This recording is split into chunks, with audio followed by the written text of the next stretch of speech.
United States. But here's what doesn't make sense. Do you remember Gary Condit? And this guy was cleared of killing the intern, right? But everybody looked at him and went, oh yeah, he killed her. He killed her. Remember? But some reason, there is an electrified fence around the idea that the President of the United States isn't being honest about his beliefs on the American system. Now, let me ask you a question, America. Which should be a harder leap to make? A guy we elected had an affair, then he murdered the intern to cover it up. He killed somebody? That's a pretty big leap. Or this one. The president just disagrees with you on the fundamental structure of this country and is transforming it, and he's telling you he's transforming it, and he is also hanging out with communists and revolutionaries. Which one should be harder to make the leap to? He disagrees with you, or he's a killer. This one should be an easier one, but for some reason we can't go there. We can't go there because we can't answer the question, well, how does it benefit him? And that's what we're going to address tonight. Every bizarre action this president does, you can't just trust that the president believes in the American free market system as much as you do. One piece of diversity we don't consider anymore is that someone, even the president, may not actually like the American system. He may want to fundamentally transform it. Progressives have taken that trust. Now, I shouldn't say that. Everybody has taken your trust. That's why I tell you, please don't give me your blind trust. Don't believe anything that I say. Check it out for yourself. Take it and look at it. Explore it. Investigate. You be the master of your own destiny. You really believe something inside or not, or reject it based on the fact. Progressives have taken that trust and so distorted it, and now they're using it against us because they know there are certain things you don't want to believe, and they use it as a defense, even in the face of indisputable facts, because they'll take a theory that's unpopular, that you don't want to look at, and they'll discredit the facts with that theory because you don't want to think about it. But the facts are that this administration has done a lot of things that make no sense. He insulted our British friends when he returned the bust of Winston Churchill. How do you explain that? The Lockerbie letter. He sent a secret letter to Scotland saying America would not mind if the Lockerbie bomber was released as long as he was kept in Scotland. What? Afghanistan. Obama called everything under the sun an emergency, including health care, but he took his sweet time on making a decision in Afghanistan where our boys are actually under fire.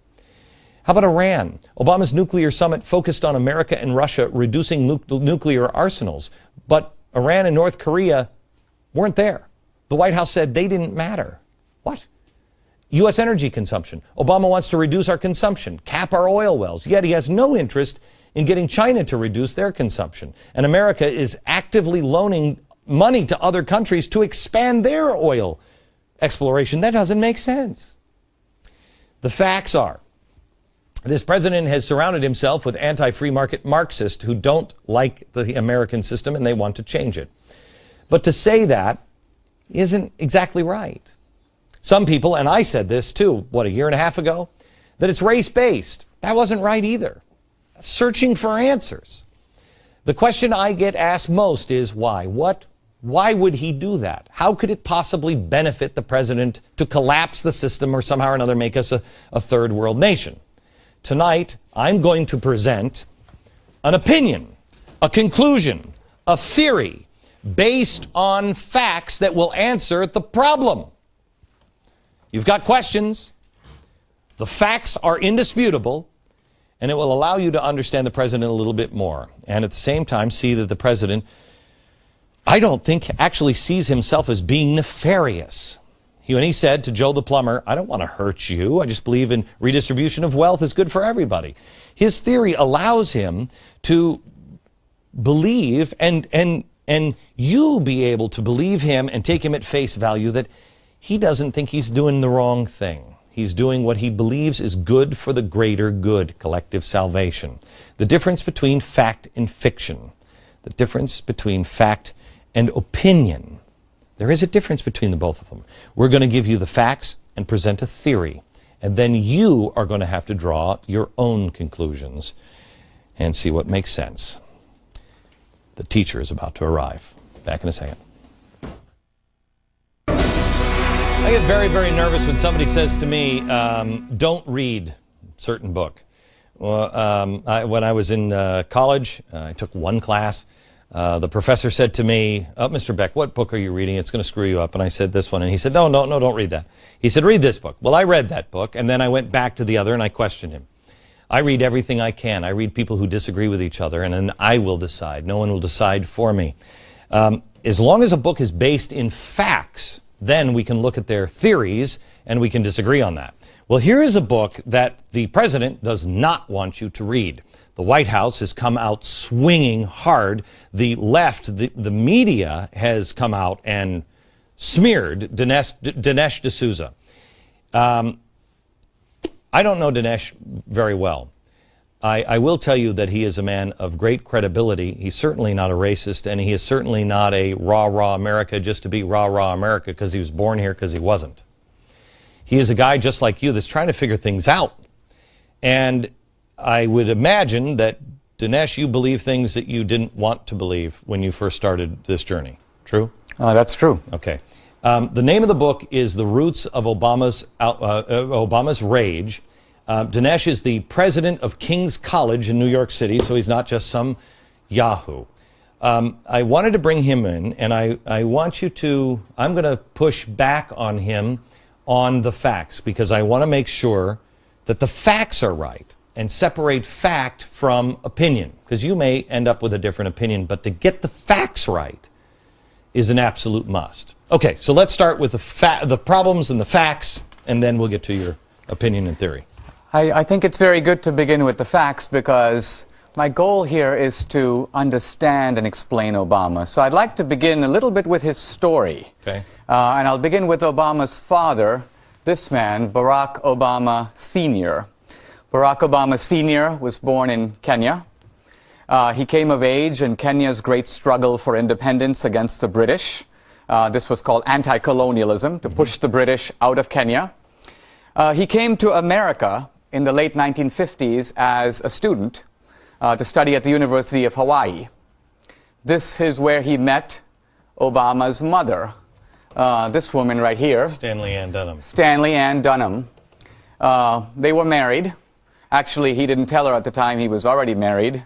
He had married a woman in Kenya, Kezia. They had 2 children. Ultimately, he married 4 different women and had 8 children. So he was quite a character.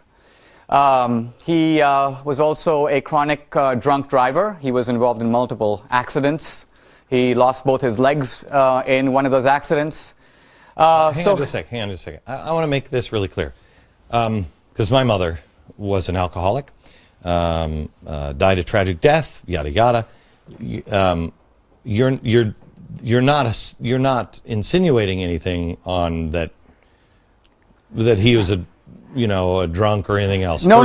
This is fact. It's fact, and I'm getting to it because it created a tremendous trauma in Obama. Okay. Obama idolized his father because his father's image was built in his mind by his mother. His mother said, your father is the great man of Africa. And when Obama discovered, hey, my father killed a man in an accident, he was running around with 2 iron legs, he was railing against the West for denying him his ambitions and his anti-colonial dreams. It was a horrible discovery for Obama, and he had to go to Africa to figure out that man. Okay, I will tell you that so you know America, my mother died alcoholic, everything else, and it screwed me up for many, many years. So I understand why you're bringing that up. Now, Obama's father ideologically was an African socialist. He was not a pro-Soviet socialist, but he was an African socialist, and he wrote in 1965 an important article in the East Africa Journal. I have the article right here. Okay. In fact, it's available on the web. The article is called Problems Facing Our Socialism, and he's talking about what do countries do to overcome colonialism and achieve independence. And he says basically what we have to do is bring down the guys who are at the top because they've been looting us. And second, he says we've got to tax them and we've got to take their money away. The state has to confiscate wealth. And I've picked out 2 quotations that are worth noting. I want to start with the bottom one here. It says, we also need to eliminate power structures that have been built through excessive accumulation, so that not only a few individuals shall control a vast magnitude of resources, as is the case now. Which is, I mean, Barack Obama and many of the people in U.S. labor now is also, the unions are also saying many things like that. We hear a lot of echoes of this today. All the time. And then he talks about, well, what should the top tax rate be? What should the people at the top pay? And then he has this remarkable statement. He says, well, there should be no upper limit. And he says, theoretically, there is nothing that can stop the government from taxing 100% of income, so long as the people get benefits from the government commensurate with their income, which is taxed. Okay. So these are both facts, right? That's right. These are both facts, and you can find them not only in your book, but you can find them. Can you find these online? You can find them online. This article is available online. This was written by his father. Okay. Remarkably, there's been very little coverage of this, even though it does tie in so closely with what the president is doing. Back in just a second.